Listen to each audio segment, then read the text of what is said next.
ഗംഭീരമായിട്ട് ഫൈറ്റ് ചെയ്തു. അപ്പോൾ ഞാനൊരു പ്രസ് മീറ്റിൽ പറഞ്ഞിട്ടുണ്ടായിരുന്നു, ഈ സ്ത്രീകൾ ഏതെങ്കിലും ഒരു പുരുഷൻ മാറിത്തരുന്ന ഒരു സീറ്റിലേക്ക് വന്ന് ഇരിക്കേണ്ടവരല്ല. അവർ ഫൈറ്റ്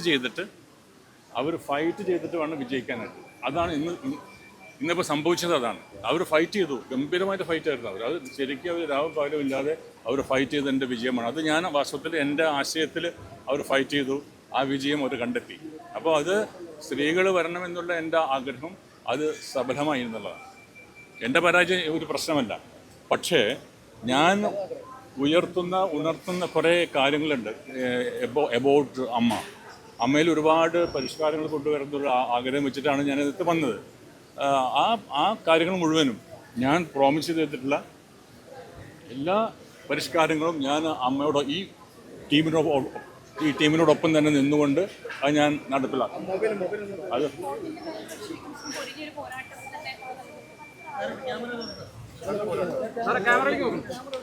നല്ല പോരാട്ടമായിരുന്നു.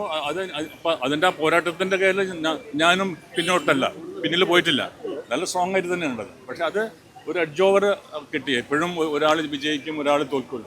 അപ്പോൾ ആ ഒരു നോക്കുകയാണെങ്കിൽ എനിക്ക് സന്തോഷമുണ്ട്. ഞാൻ വെറുതെ വളരെ ഇതിനല്ല, ഈ എൻ്റെ ഫൈറ്റിനുള്ള ഒരു വോട്ട് എനിക്ക് കിട്ടിയിട്ടുണ്ട്. കാരണം വിശ്വാസം കിട്ടിയിട്ടുണ്ട്. പിന്നെ ഒരു ഇലക്ഷൻ ആകുമ്പോൾ ജയപരാജയങ്ങളൊക്കെ സ്വാഭാവികമാണ്. അപ്പോൾ അതുകൊണ്ട് എനിക്ക് പ്രശ്നമല്ല. പക്ഷെ ഞാൻ എന്നും അമ്മയോടൊപ്പം ഉണ്ടാവും. ഞാൻ വൈകാരികമായിട്ട് ഒരുപാട് ബന്ധമുള്ള ഒരു സംഘടനയാണ് എൻ്റെ. കാരണം അപ്പോൾ അതിൻ്റെ ഒരു കോട്ടവും ഇല്ലാത്ത രീതിയിൽ ഞാൻ എന്നും അവരോടൊപ്പം ഉണ്ടാവും. എൻ്റെ ആശയങ്ങളും എൻ്റെ പ്രോഗ്രാംസും ഫലവത്തായി നടപ്പിലാക്കാനുള്ള ശ്രമങ്ങൾ ഞാൻ അവരോടൊപ്പം തന്നെ ഉണ്ടാകും. Thank you. ഒരു കാര്യം കൊണ്ട് പറയാം. ഞാനത് വളരെ പ്രധാനപ്പെട്ടതാണെന്ന് വെച്ചാൽ, ഇന്ന് മുതൽ അമ്മ ജനകീയമായി ജനാധിപത്യം നിലനിന്നിരിക്കുന്നു. ഈ ശ്വേതയുടെ വിജയം എന്ന് പറയുന്നത് അത് മാത്രമല്ല, ഈ ജനറൽ സെക്രട്ടറി ആയിട്ടുള്ള അവരുടെ വിജയവും ഈ ജനാധിപത്യം എന്ന ആശയത്തിൻ്റെ വലിയൊരു എക്സാമ്പിളാണിത്. കാരണം ജനാധിപത്യം വിജയിച്ചിരിക്കുന്നു, അമ്മയിൽ ജനാധിപത്യം ആരംഭിച്ചിരിക്കുന്നു എന്നാണ് എനിക്ക് തോന്നുന്നത്. ജനകീയമായിരിക്കുന്നു. Thank you. എന്താണ് കാര്യങ്ങളൊക്കെ അറിഞ്ഞില്ല എല്ലാവരും. അതുപോലെ തന്നെ എനിക്ക് പറയാനുള്ളൂ, അമ്മയിൽ എന്തായാലും സ്ത്രീകൾ കയറി വരുന്നു. അമ്മ നന്നായി മുന്നോട്ട് പോട്ടെ. ഞങ്ങൾക്ക് പറയാനുള്ള കാര്യങ്ങൾ അമ്മയിൽ തന്നെ തീർക്കും. അമ്മ ഞങ്ങൾക്ക് എല്ലാവർക്കും എന്താ പറയുക, ഒരു ഭയങ്കര ശക്തിയായിട്ട് തന്നെ അമ്മ മുന്നോട്ട് വരുന്നുള്ള ഒരു പ്രതീക്ഷ മാത്രമേ ഉള്ളൂ. ഒരുപാടൊന്നും പറയാനില്ല. എന്തായാലും അമ്മയുടെ ഒപ്പം തന്നെയാണ്. രണ്ടല്ല മോനെ, പുറകിൽ കുറേ വനിതകളുണ്ട്. ഞങ്ങളൊക്കെ അമ്മയെ തന്നെയാണ്. അതുകൊണ്ട് അമ്മ വനിതകൾക്ക് മാത്രമുള്ളതല്ല, പുരുഷന്മാരും അതിനകത്തുണ്ട്. എല്ലാവരും കൂടി നല്ല രീതിയിൽ, പ്രത്യേകിച്ച് ലാലേട്ടനും അമ്മൂക്കയും സുരേഷ് ഏട്ടനും ഉണ്ടാവും ഇതിൻ്റെ പുറകിൽ. ഞങ്ങൾക്ക് എല്ലാവർക്കും പറഞ്ഞു തരാനുള്ള എല്ലാവിധ ഗൈഡൻസും തരാനായിട്ട് അവരൊക്കെ കൂടി ഉണ്ടാവും. അവരെല്ലാവരും കൂടി നല്ലൊരു അമ്മ തന്നെ. അതൊക്കെ ഇനിയെല്ലാം ഞങ്ങൾ അമ്മയെ തന്നെ തീർക്കും. കാരണം അമ്മയിലുള്ള വിഷയങ്ങൾ അമ്മയെ തന്നെ തീർക്കണം. പുറത്തുള്ള വിഷയങ്ങൾ ഞങ്ങൾ പുറത്ത് വെച്ച് മീറ്റ് ചെയ്യും. അത്രയേ ഉള്ളൂ. അപ്പോൾ എന്തായാലും ഞങ്ങൾ വളരെ ഹാപ്പിയിലാണ്. സ്ത്രീകളൊക്കെ മുന്നോട്ട് വരണം എന്ന് പോലെ നിങ്ങൾ പുരുഷന്മാരും ഞങ്ങളൊപ്പം തന്നെ ഉണ്ട് കേട്ടോ. പുരുഷനും സ്ത്രീയൊക്കെ ഞാൻ പറയണ പോലെ എപ്പോഴും നിങ്ങളില്ലാതെ ഞങ്ങളില്ല. പുരുഷന്മാരും വേണം, സ്ത്രീകളും വേണം.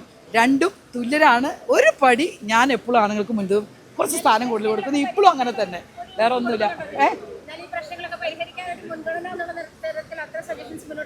പിന്നെ വെക്കുമല്ലോ, നമ്മൾ വെക്കാതിരിക്കില്ലല്ലോ. കാരണം അമ്മയെ തീർക്കേണ്ട കാര്യങ്ങൾ അമ്മയിൽ തന്നെ തീർക്കണം. അപ്പോൾ അതിന് നമുക്ക് സ്ത്രീയും കൂടി ആകുമ്പോൾ ഞങ്ങൾക്ക് കുറച്ചും കൂടെ സംസാരിക്കാൻ കുറച്ചും കൂടെ അടുപ്പം കൂടുതലുണ്ടാവും. നമ്മൾ സ്ത്രീകളല്ലേ, അറിയാലോ. നമുക്കപ്പോൾ കുറച്ചും കൂടെ കൂടുതൽ സംസാരിക്കാനും പറ്റും. ഞങ്ങളുടെ പ്രശ്നങ്ങൾക്കെല്ലാം പരിഹാരം ഉണ്ടാക്കാൻ ഈ അമ്മയ്ക്ക് സാധിക്കുന്ന ഉറപ്പായി.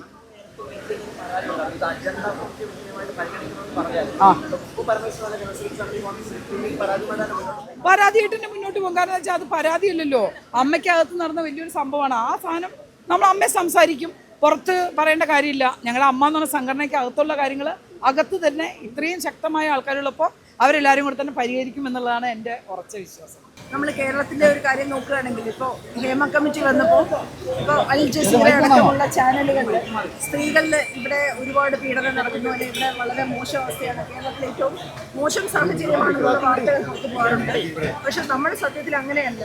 നമ്മൾ എന്തെങ്കിലും ഒരു പഴക്കം ഉണ്ടെങ്കിൽ, ചീത്ത ഒരു ശീലമുണ്ടെങ്കിൽ അതിനെ പ്രതിരോധിച്ച് അതിൻ്റെ മാറ്റങ്ങൾ വരുത്തി പുതിയ രീതിയിൽ മുന്നോട്ട് പോകുന്ന ആണ് നടന്നതെന്ന് ഇപ്പോൾ എല്ലാവർക്കും മനസ്സിലാവുന്നുണ്ട്. കാരണം നമ്മൾ ഒരു ഫൈറ്റ് മുന്നോട്ട് വെക്കുന്ന അത് നടി ആക്രമിക്കപ്പെട്ട കേസിൽ ഉണർന്ന ഒരു കാര്യമാണ്. ഇപ്പോൾ നിർഭയ വിഷയത്തിൽ ഇന്ത്യ വേറൊരു തരത്തിൽ ഉണർന്നെങ്കിൽ ഇത് അവിടെ നിന്ന് WCC ഏറ്റെടുത്ത ഒരു സമരം, അത് ഹേമ കമ്മിറ്റി വന്നു, അതിനകത്തുനിന്ന് ഊർജ്ജം ഉൾക്കൊണ്ട് എല്ലാവരിലും ഉണ്ടായിട്ടുള്ള പകർന്നിട്ടുള്ള, അത് സ്ത്രീകൾക്ക് മാത്രമല്ല പുരുഷനും സ്ത്രീകളിലും വന്നിട്ടുള്ള ഒരു വലിയ ഉണർവാണ് ഇന്ന് ഈ മാറ്റത്തിലേക്ക് വന്നിട്ടുള്ളത്.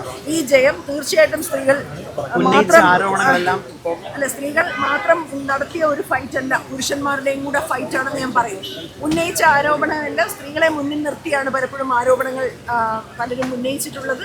അതെല്ലാം കാറ്റിൽ പറത്തിക്കൊണ്ട് ഈ ജയം വലിയ സന്തോഷത്തോടെ സ്വീകരിക്കുന്നു. അങ്ങനെ വലിയ ആനന്ദമാണ്. കുക്കുവും ശ്വേത പ്രസിഡന്റ് ആവുന്നു, കുക്കു ജനറൽ സെക്രട്ടറി ആവുന്നു, ജോയിന്റ് സെക്രട്ടറി ആയിട്ട് അൻസിബ വരുന്നു, വൈസ് പ്രസിഡന്റ് ആയിട്ട് മറ്റൊരു പെൺകുട്ടി ലക്ഷ്മിപ്രിയ വരുന്നു. എത്ര സീറ്റിലേക്കാണ് സ്ത്രീകൾ, മീനാ കുറുപ്പ് ജയിച്ചിരിക്കുന്നു, സരയു ജയിച്ചിരിക്കുന്നു. അപ്പോൾ അവിടെ നോക്കുമ്പോൾ ഇത്രയും ചരിത്രത്തിലാദ്യമായിട്ട് പുരുഷന്മാരുടെ മാത്രം പേരെഴുതിയിട്ടടുത്ത് എല്ലാം മെയിൻ സീറ്റ് അടക്കം എത്രയോ സ്ത്രീകളാണ് നിരയായിട്ട് വരുന്നത്. വലിയ പ്രതീക്ഷയാണ്. ഇനി അവർ ആ സപ്പോർട്ട് ഇവിടെ കൊണ്ട് തീരരുത്, എല്ലാവരുടെയും സപ്പോർട്ട് ഉണ്ടെങ്കിൽ ഇനിയും ഷോസ് ഒക്കെ നടത്താൻ പറ്റുള്ളൂ. അതൊരു മുന്നേറ്റമാക്കി മാറ്റണം, അപ്പോഴാണ് ഇത് ജയമാകുന്നത്. 25 കാറുകൾ, 30 സ്കൂട്ടറുകൾ, 30 ഗോൾഡ് കോയിൻസ്, 60 ഇന്റർനാഷണൽ ട്രിപ്സ്, ദിവസേന 1 ലക്ഷം രൂപ, 25 കോടി രൂപയുടെ ഡിസ്കൗണ്ടുകളും സമ്മാനങ്ങളുമായി മൈജി ഓണം മാസോണം. MyG future, experience the next. പൂവ് പോലൊരു പുട്ടുണ്ടേ അജ്മിയുടെ പുട്ടും. വിളമ്പാം നല്ല വിശേഷം. അജ്മി സ്റ്റീം മെയ്ഡ് പുട്ടുപൊടി.